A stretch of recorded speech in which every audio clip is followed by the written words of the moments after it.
The Odyssey by Homer, translated by Samuel Butler. Book 17. When the child of morning, rosy-fingered Dawn, appeared, Telemachus bound on his sandals and took a strong spear that suited his hands, for he wanted to go into the city. "Old friend," said he to the swineherd, "I will now go to the town and show myself to my mother, for she will never leave off grieving till she has seen me. As for this unfortunate stranger, take him to the town and let him beg there of any one who will give him a drink and a piece of bread. I have trouble enough of my own, and cannot be burdened with other people." If this makes him angry, so much the worse for him, but I like to say what I mean. Then Ulysses said, "Sir, I do not want to stay here. A beggar can always do better in town than country, for any one who likes can give him something. I am too old to care about remaining here at the beck and call of a master. Therefore let this man do as you have just told him, and take me to the town as soon as I have had a warm by the fire, and the day has got a little heat in it. My clothes are wretchedly thin, and this frosty morning I shall be perished with cold, for you say the city is some way off." On this Telemachus strode off through the yards, brooding his revenge upon the suitors. When he reached home he stood his spear against a bearing-post of the cloister, crossed the stone floor of the cloister itself, and went inside. Nurse Eurycleia saw him long before any one else did. She was putting the fleeces on to the seats, and she burst out crying as she ran up to him. All the other maids came too, and covered his head and shoulders with their kisses. Penelope came out of her room looking like Diana or Venus, and wept as she flung her arms about her son. She kissed his forehead and both his beautiful eyes. "Light of my eyes," she cried as she spoke fondly to him. "Oh, so you are come home again. I made sure I was never going to see you any more. To think of your having gone off to Pylos without saying anything about it or obtaining my consent. But come, tell me what you saw." "Do not scold me, mother," answered Telemachus, "nor vex me, seeing what a narrow escape I have had, but wash your face, change your dress, go upstairs with your maids, and promise full and sufficient hecatombs to all the gods, if Jove will only grant us our revenge upon the suitors. I must now go to the place of assembly to invite a stranger who has come back with me from Pylos. I sent him on with my crew, and told Piraeus to take him home and look after him till I could come for him myself." She heeded her son's words, washed her face, changed her dress, and vowed full and sufficient hecatombs to all the gods if they would only vouchsafe her revenge upon the suitors. Telemachus went through, and out of the cloisters, spear in hand, not alone, for his 2 fleet dogs went with him. Minerva endowed him with a presence of such divine comeliness that all marvelled at him as he went by, and the suitors gathered round him with fair words in their mouths and malice in their hearts. But he avoided them, and went to sit with Mentor, Antiphus, and Halitherses, old friends of his father's house, and they made him tell them all that had happened to him. Then Piraeus came up with Theoclymenus, whom he had escorted through the town to the place of assembly, whereon Telemachus at once joined them. Piraeus was the first to speak. "Telemachus," said he, "I wish you would send some of your women to my house to take away the presents Menelaus gave you." "We do not know, Piraeus," answered Telemachus, "what may happen. If the suitors kill me in my own house and divide my property among them, I would rather you had the presents than that any of those people should get hold of them. If on the other hand I manage to kill them, I shall be much obliged if you will kindly bring me my presents." With these words he took Theoclymenus to his own house. When they got there they laid their cloaks on the benches and seats, went into the baths, and washed themselves. When the maids had washed and anointed them, and had given them cloaks and shirts, they took their seats at table. A maidservant then brought them water in a beautiful golden ewer, and poured it into a silver basin for them to wash their hands, and she drew a clean table beside them.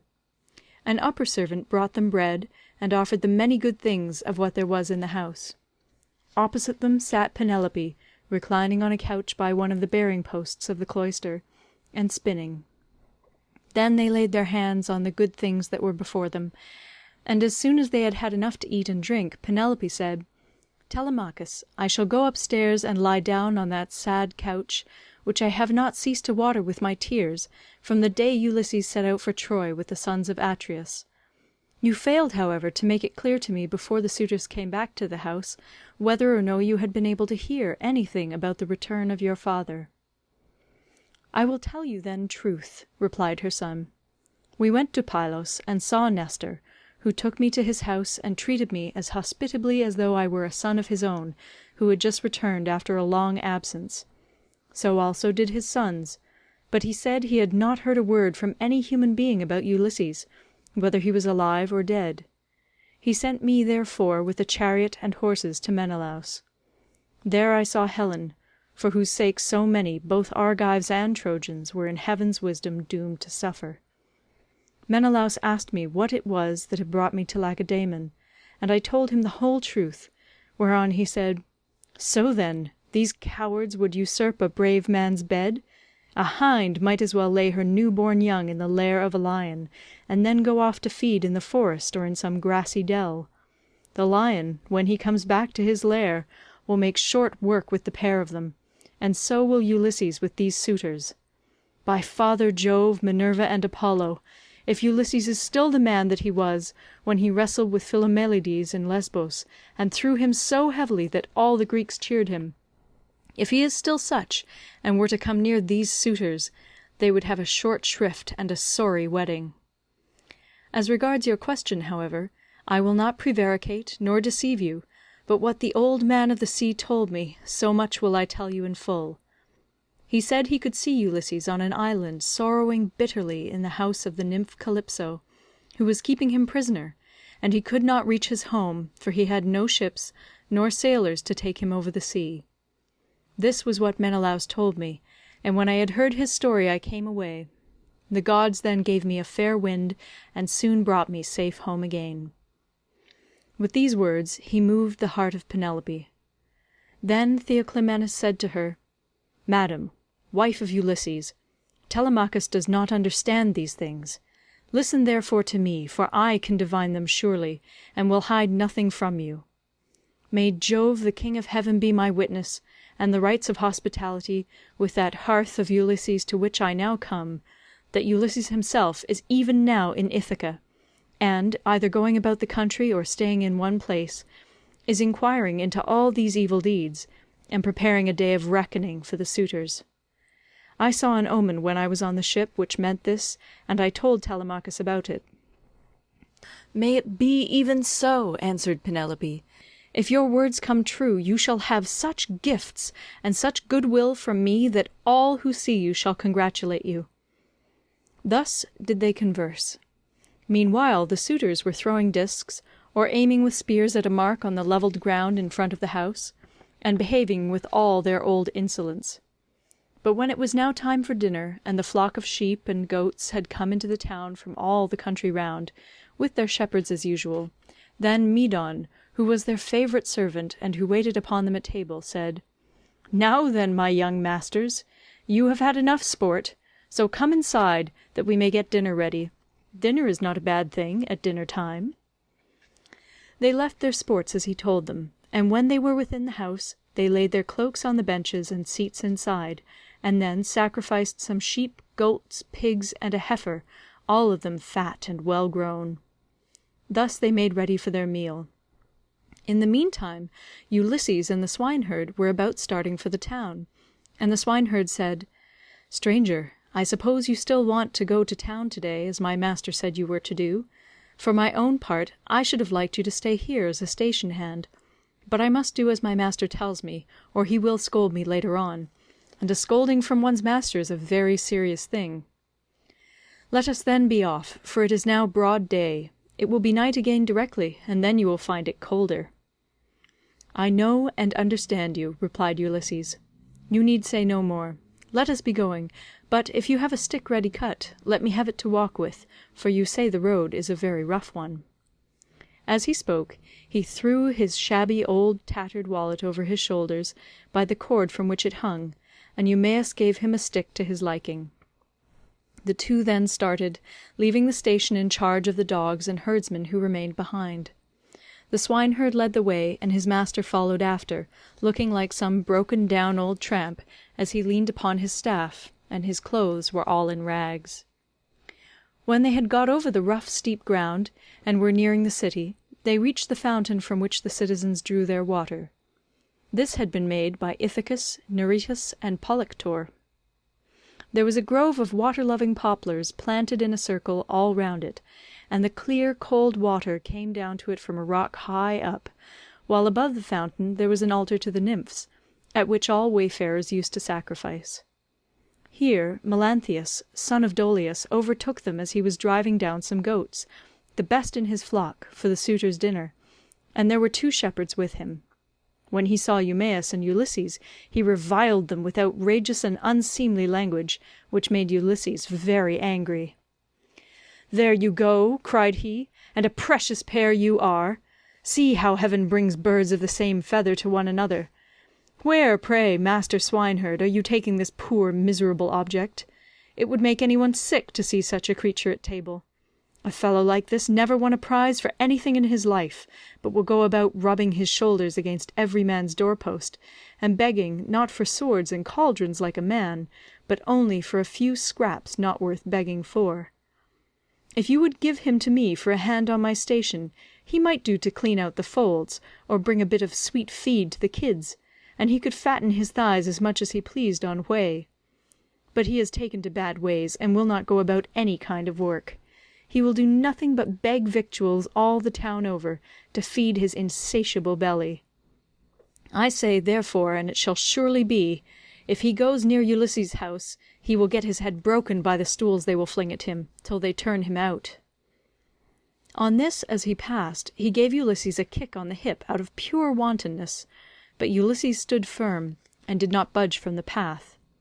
For a moment he doubted whether or no to fly at Melanthius and kill him with his staff, or fling him to the ground and beat his brains out.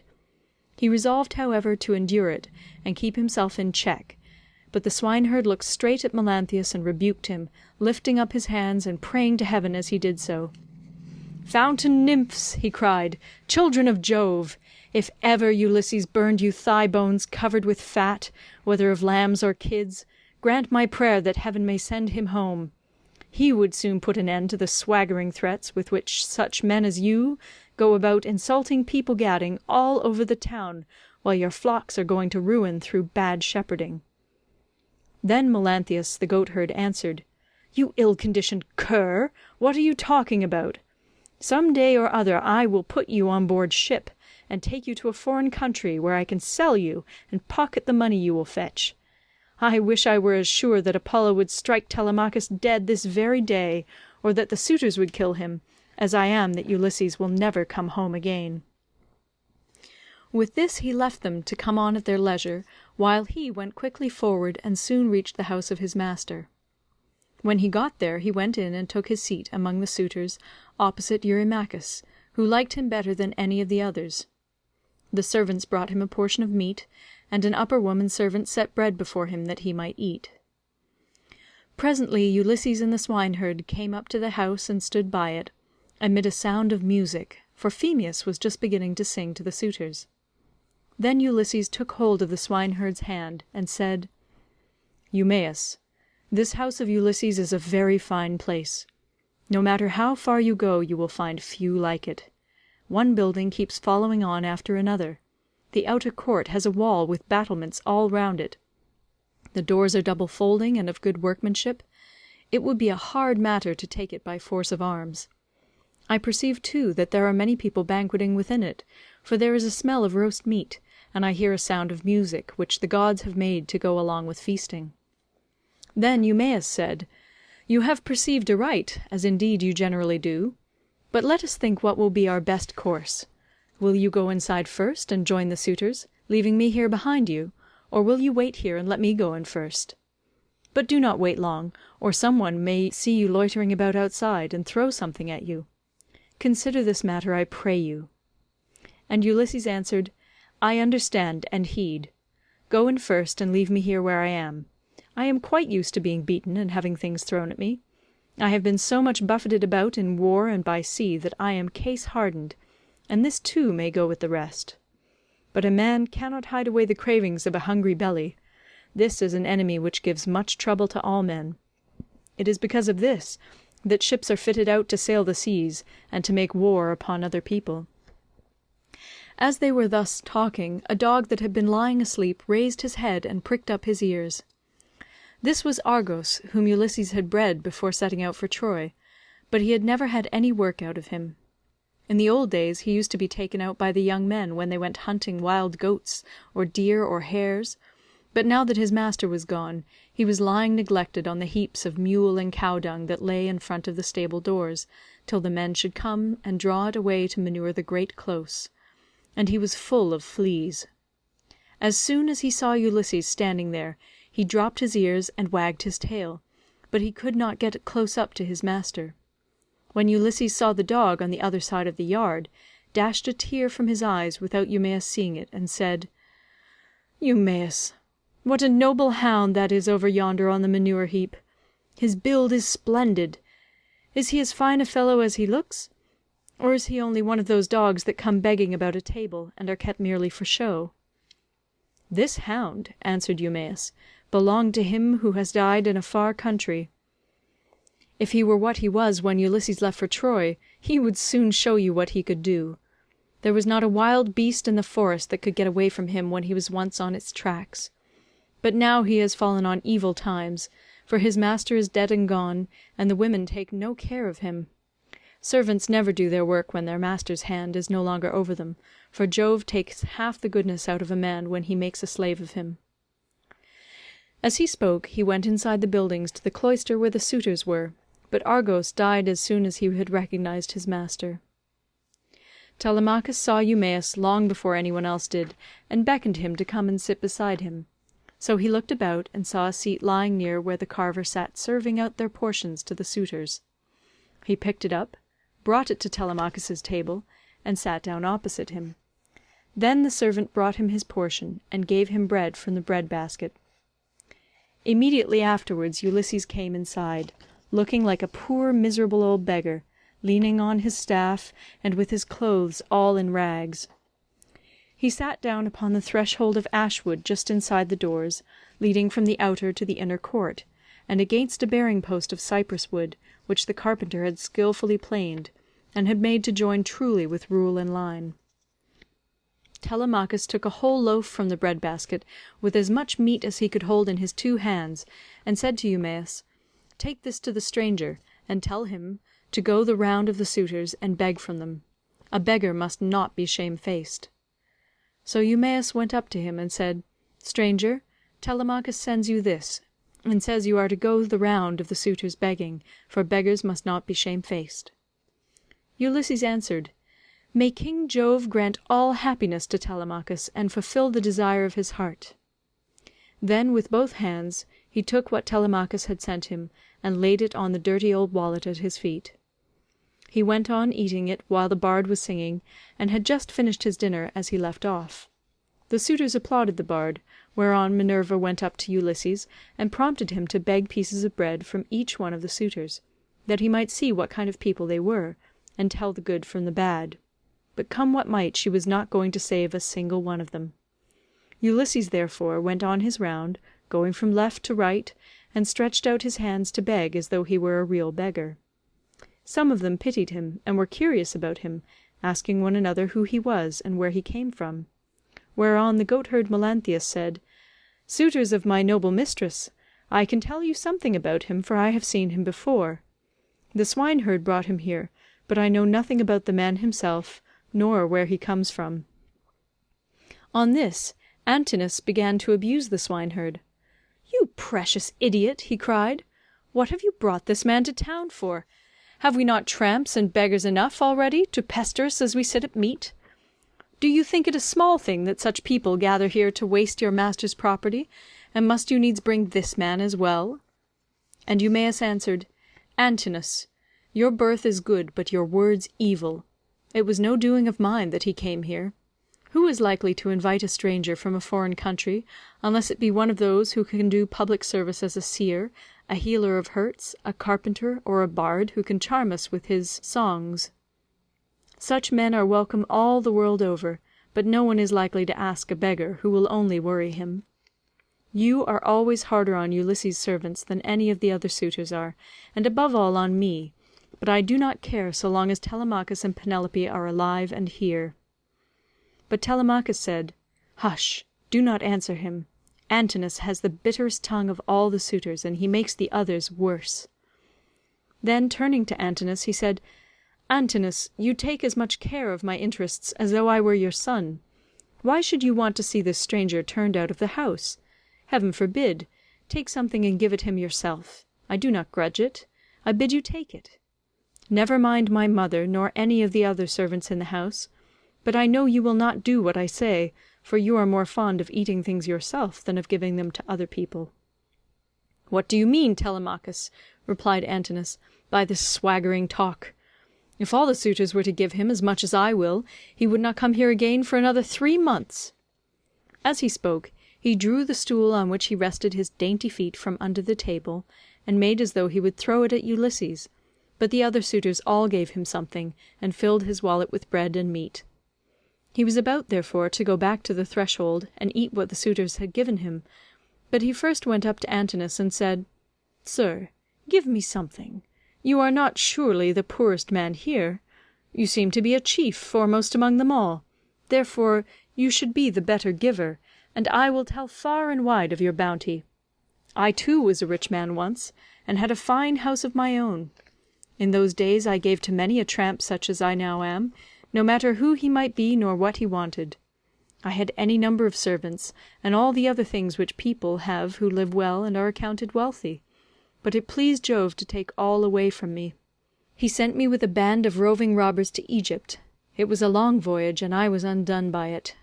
I stationed my ships in the river Aegyptus, and bade my men stay by them and keep guard over them, while we sent out scouts to reconnoitre from every point of vantage. But the men disobeyed my orders, took to their own devices, and ravaged the land of the Egyptians, killing the men, and taking their wives and children captives. The alarm was soon carried to the city, and when they heard the war cry, the people came out at daybreak till the plain was filled with soldiers, horse and foot, and with the gleam of armour. Then Jove spread panic among my men, and they would no longer face the enemy, for they found themselves surrounded. The Egyptians killed many of us, and took the rest alive to do forced labour for them. As for myself, they gave me to a friend who met them, to take to Cyprus, Demeter by name, son of Iasus, who was a great man in Cyprus. Thence I am come hither in a state of great misery." Then Antinous said, "What god can have sent such a pestilence to plague us during our dinner?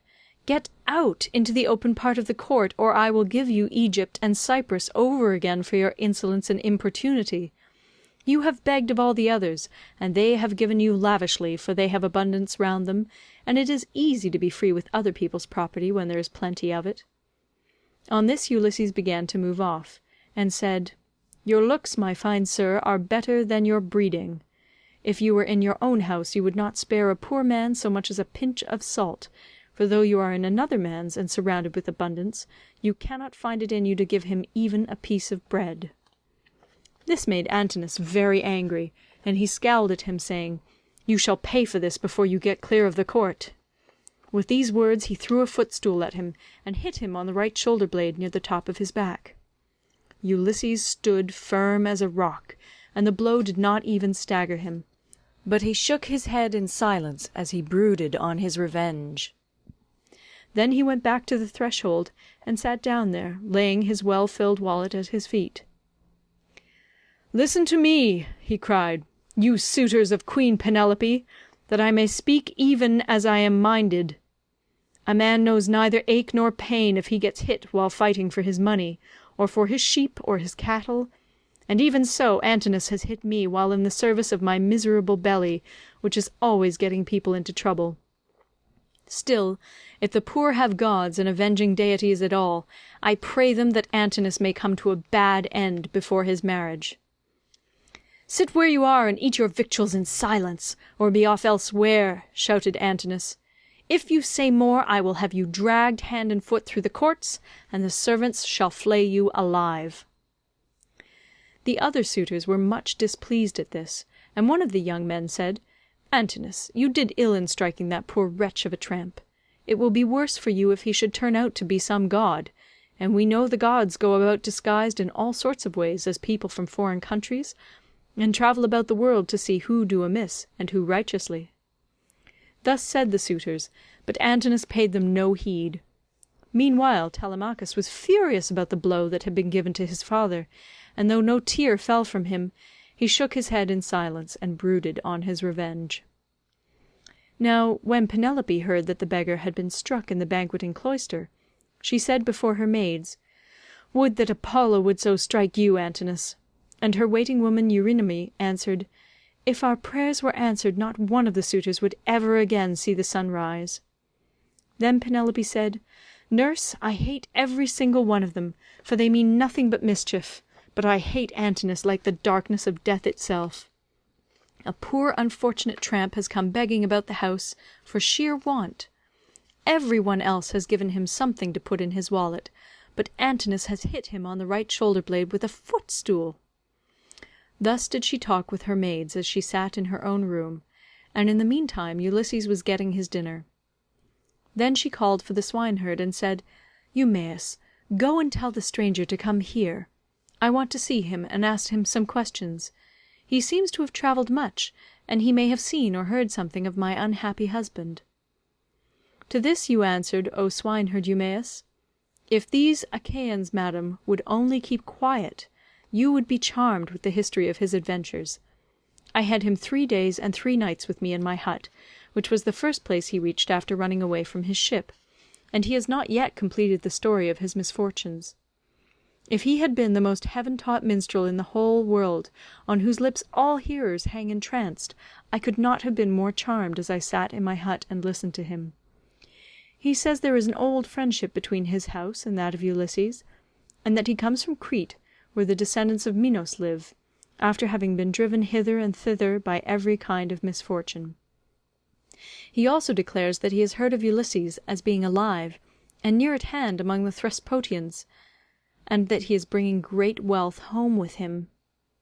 "Call him here, then," said Penelope, "that I too may hear his story. As for the suitors, let them take their pleasure indoors or out as they will, for they have nothing to fret about. Their corn and wine remain unwasted in their houses, with none but servants to consume them, while they keep hanging about our house day after day, sacrificing our oxen, sheep, and fat goats for their banquets, and never giving so much as a thought to the quantity of wine they drink. No estate can stand such recklessness, for we have now no Ulysses to protect us. If he were to come again, he and his son would soon have their revenge." As she spoke, Telemachus sneezed so loudly that the whole house resounded with it. Penelope laughed when she heard this, and said to Eumaeus, "Go and call the stranger. Did you not hear how my son sneezed just as I was speaking? This can only mean that all the suitors are going to be killed, and that not one of them shall escape. Furthermore I say, and lay my saying to your heart, if I am satisfied that the stranger is speaking the truth, I shall give him a shirt and cloak of good wear." When Eumaeus heard this, he went straight to Ulysses and said, "Father stranger, my mistress Penelope, mother of Telemachus, has sent for you. She is in great grief, but she wishes to hear anything you can tell her about her husband, and if she is satisfied that you are speaking the truth, she will give you a shirt and cloak, which are the very things that you are most in want of. As for bread, you can get enough of that to fill your belly by begging about the town and letting those give that will." "I will tell Penelope," answered Ulysses, "nothing but what is strictly true. I know all about her husband, and have been partner with him in affliction, but I am afraid of passing through this crowd of cruel suitors, for their pride and insolence reach heaven. Just now, moreover, as I was going about the house without doing any harm, a man gave me a blow that hurt me very much, but neither Telemachus nor any one else defended me. Tell Penelope, therefore, to be patient and wait till sundown. Let her give me a seat close up to the fire, for my clothes are worn very thin. You know they are, for you have seen them ever since I first asked you to help me. She can then ask me about the return of her husband." The swineherd went back when he heard this, and Penelope said as she saw him cross the threshold, "Why do you not bring him here, Eumaeus? Is he afraid that some one will ill-treat him, or is he shy of coming inside the house at all? Beggars should not be shamefaced." To this you answered, O swineherd Eumaeus, "The stranger is quite reasonable. He is avoiding the suitors, and is only doing what any one else would do. He asks you to wait till sundown, and it will be much better, madam, that you should have him all to yourself, when you can hear him and talk to him as you will." "The man is no fool," answered Penelope. "It would very likely be as he says, for there are no such abominable people in the whole world as these men are." When she had done speaking, Eumaeus went back to the suitors, for he had explained everything. Then he went up to Telemachus and said in his ear, so that none could overhear him, "My dear sir, I will now go back to the pigs, to see after your property and my own business.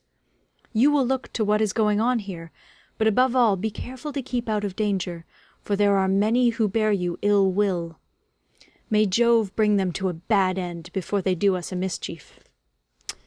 "Very well," replied Telemachus. "Go home when you have had your dinner, and in the morning come here with the victims we are to sacrifice for the day. Leave the rest to heaven and me."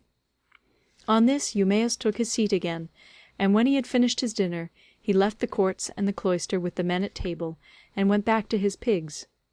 As for the suitors, they presently began to amuse themselves with singing and dancing, for it was now getting on towards evening. End of Book 17. Read by Moira Fogarty in Toronto.